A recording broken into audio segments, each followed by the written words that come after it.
MacroWatch is producing a series of videos that explains everything necessary to understand how the economy works in the 21st century, in contrast to the way it worked before 1968, when dollars were backed by gold. The series is called Creditism 101.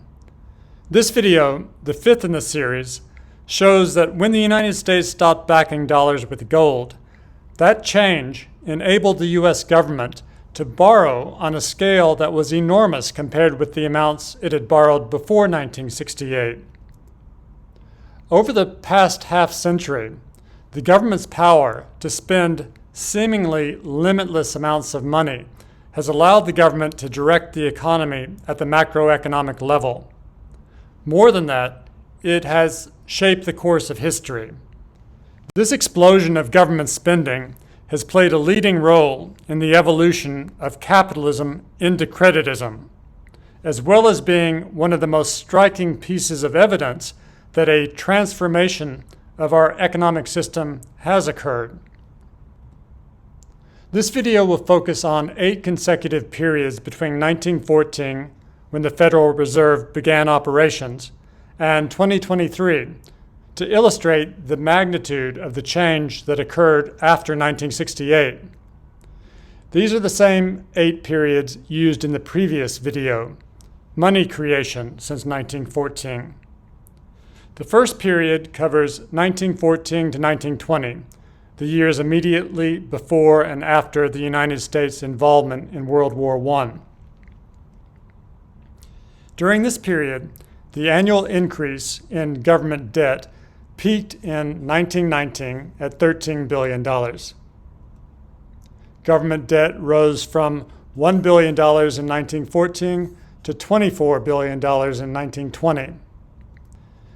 The Fed's holdings of Treasury Securities increased from $200,000 in 1914 to $287 million in 1920.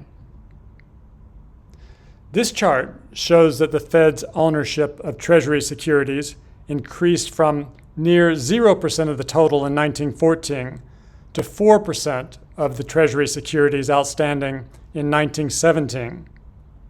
By 1920, the Fed's ownership share was back down to 1%. Now, 1920 to 1930, after the war. This chart shows that government debt contracted every year from 1920 to 1930. Total government debt outstanding fell from $24 billion in 1920 to $16 billion in 1930.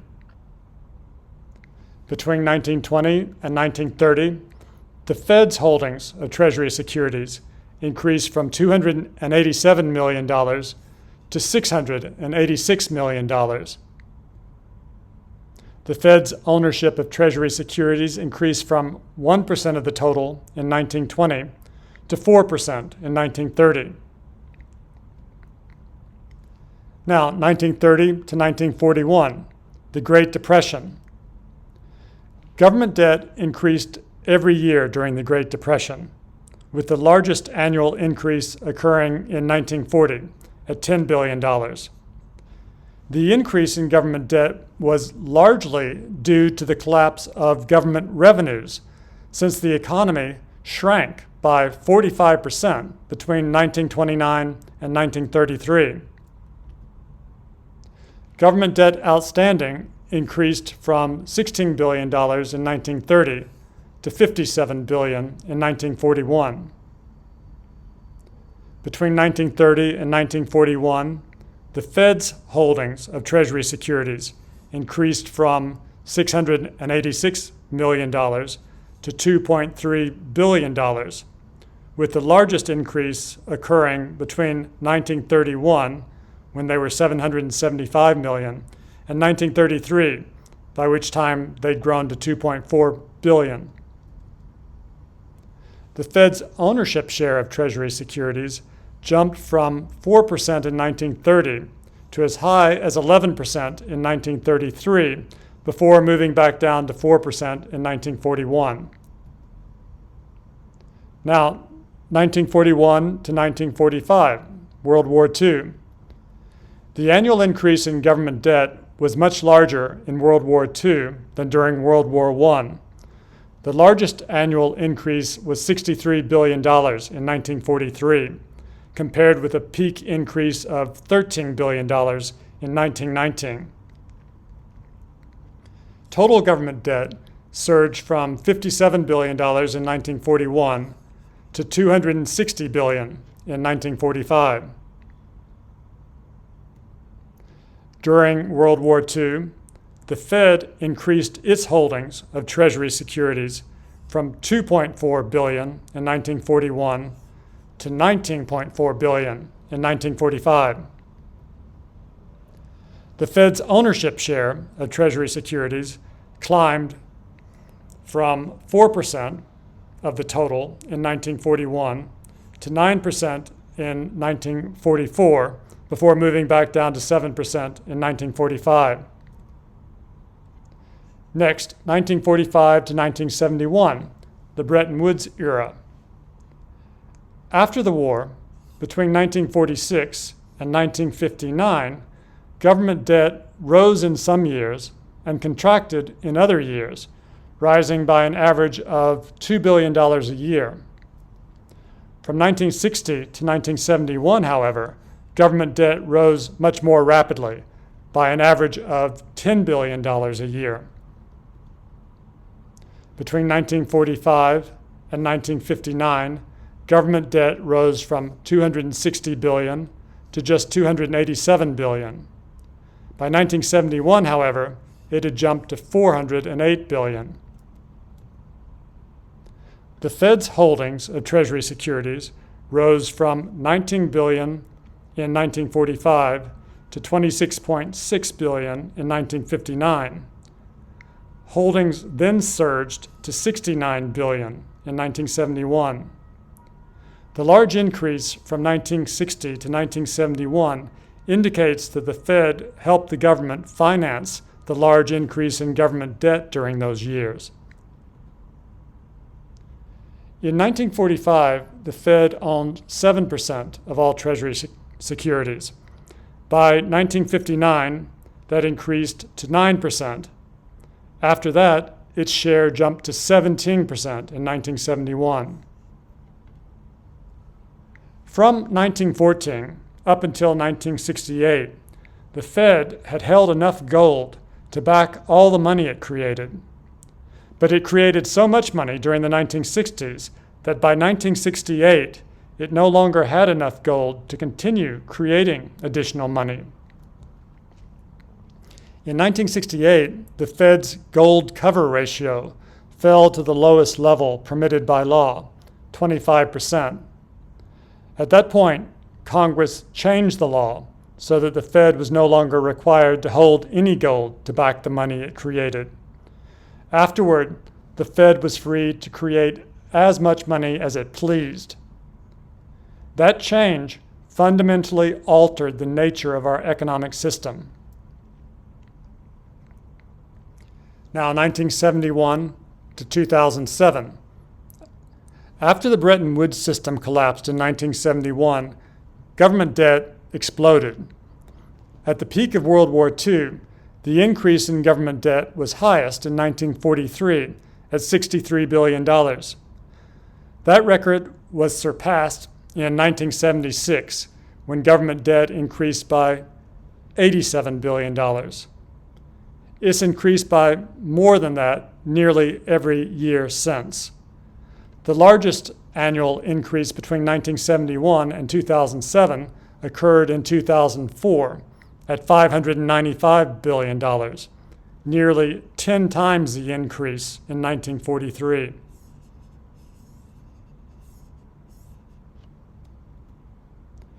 Total government debt jumped from $408 billion in 1971 to $9 trillion in 2007.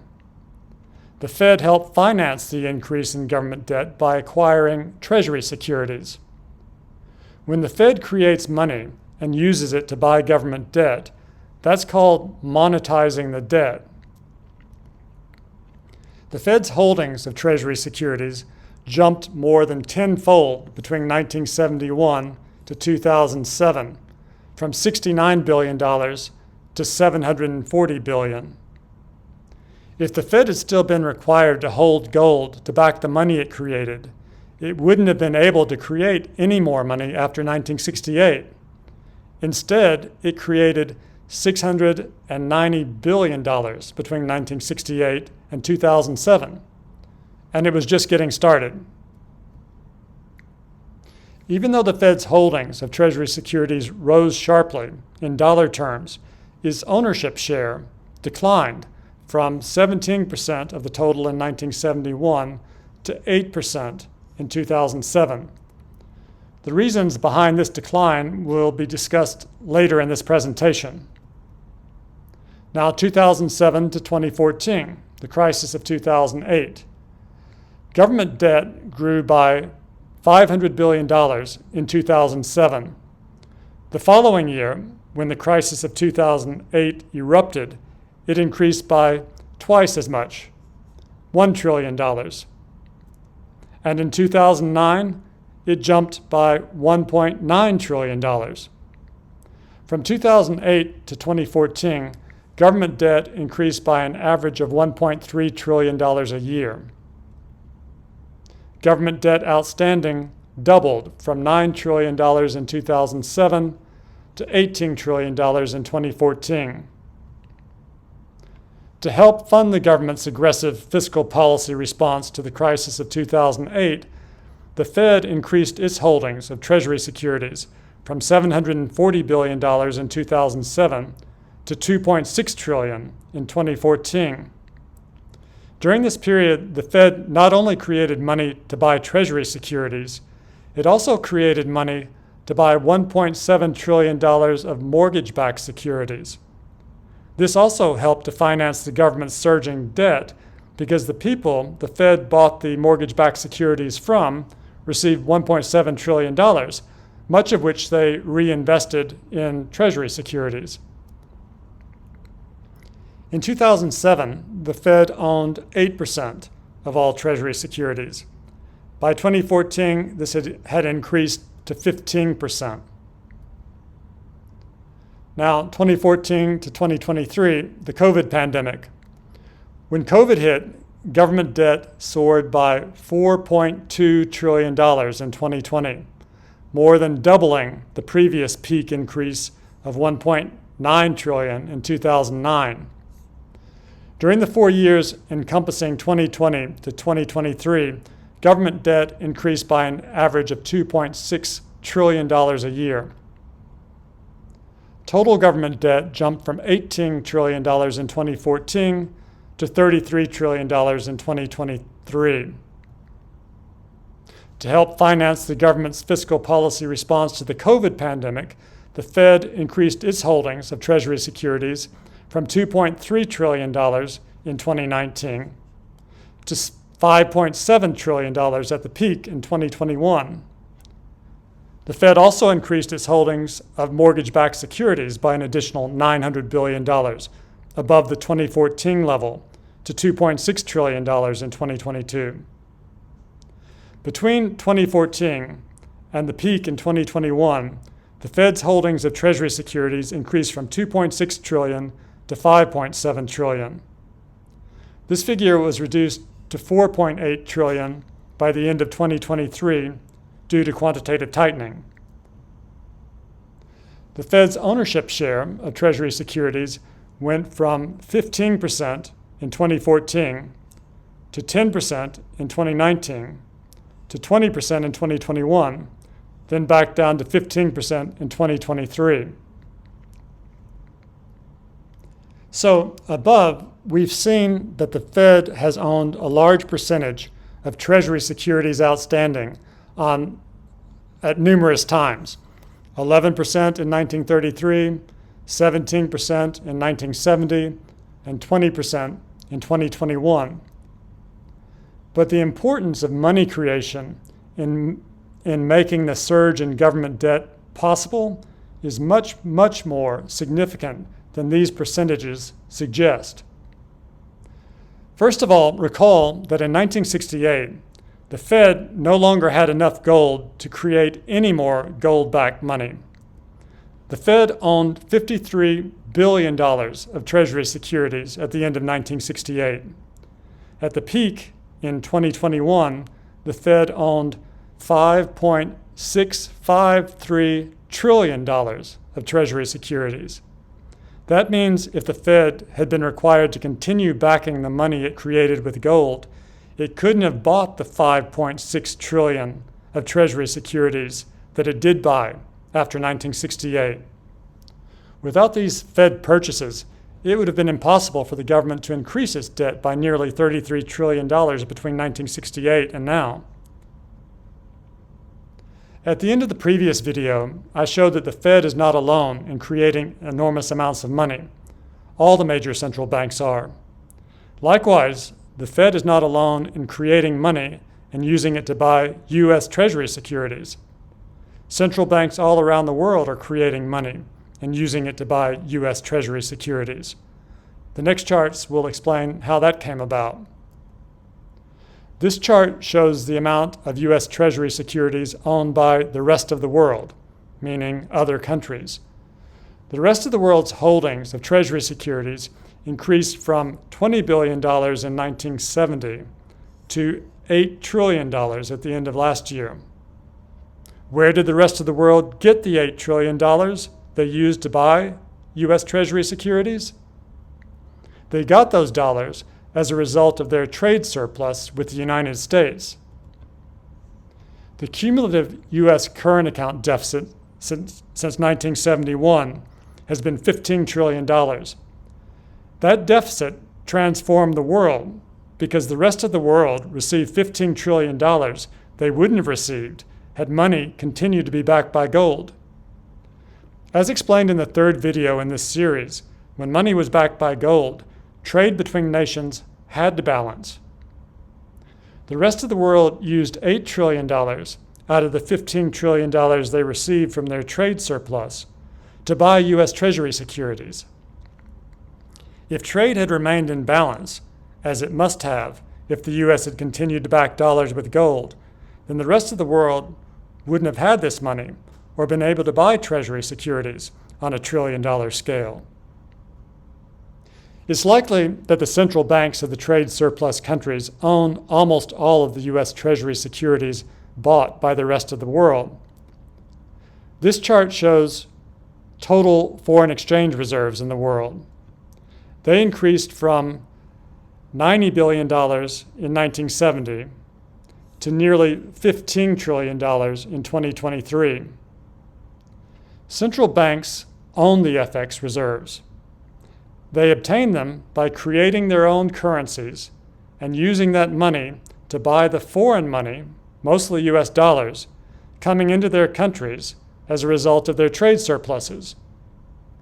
They do this to prevent the conversion of the foreign money into domestic money in the free market from pushing up the value of their domestic currencies, since appreciating currencies would put an end to the export-led economic growth that many of them rely on.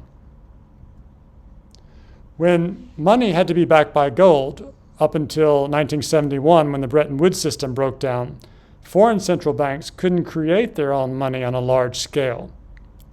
If money had continued to be backed by gold during the years that followed, they couldn't have acquired trillions of US dollars, and they couldn't have bought trillions of dollars of US Treasury securities.